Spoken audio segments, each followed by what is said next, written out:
عليهم ولا الضالين. Meski di tengah pandemi virus corona, masyarakat muslim di Aceh tetap menjalani sholat tarawih berjamaah di Masjid Raya Baitur Rahman, Banda Aceh. Dalam pelaksanaan ibadah tersebut, masih banyak para jamaah yang mengabaikan protokol kesehatan dengan tidak mengenakan masker. Meskipun banyak para jamaah yang melaksanakan sholat tarawih tidak mengenakan masker, Didik Ardiansah bersama istri dan anaknya tetap melaksanakan sholat tarawih berjamaah di Masjid Raya Baitur Rahman, Banda Aceh.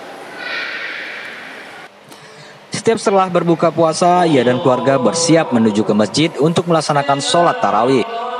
Meski merasa khawatir dengan penyebaran virus corona, ia tetap melaksanakan ibadah dengan cara mengikuti protokol kesehatan yang dianjurkan pemerintah. Khawatir, tentunya khawatir ya. Cuman kita berusaha untuk tetap melakukan protokoler kesehatan. Artinya ketika keluar dari rumah mengajak anak atau istri untuk sholat berjamaah, kita tetap mengenakan masker. Sejauh ini pelaksanaan sholat tarawih berjamaah di Aceh masih bisa dilaksanakan.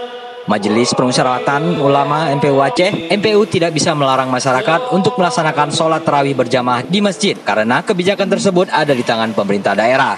Tentunya Aceh belum statusnya bisa diberlakukan PSBB sampai dengan sekarang ini. Makanya pelaksanaan kegiatan ibadah dalam bulan puasa ini pada sekitar kalau kita persentasekan 95% tata laksana peribadatan ibadah dalam bulan puasa sama seperti tahun-tahun yang lalu untuk konteks Aceh. Kenapa? Karena Aceh tadi tidak dinaikkan status dalam hal penyebaran COVID-19 ini.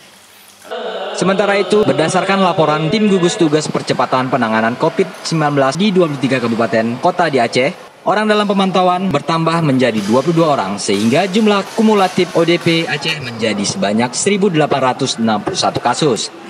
Dari Banda Aceh, Jamalusis melaporkan.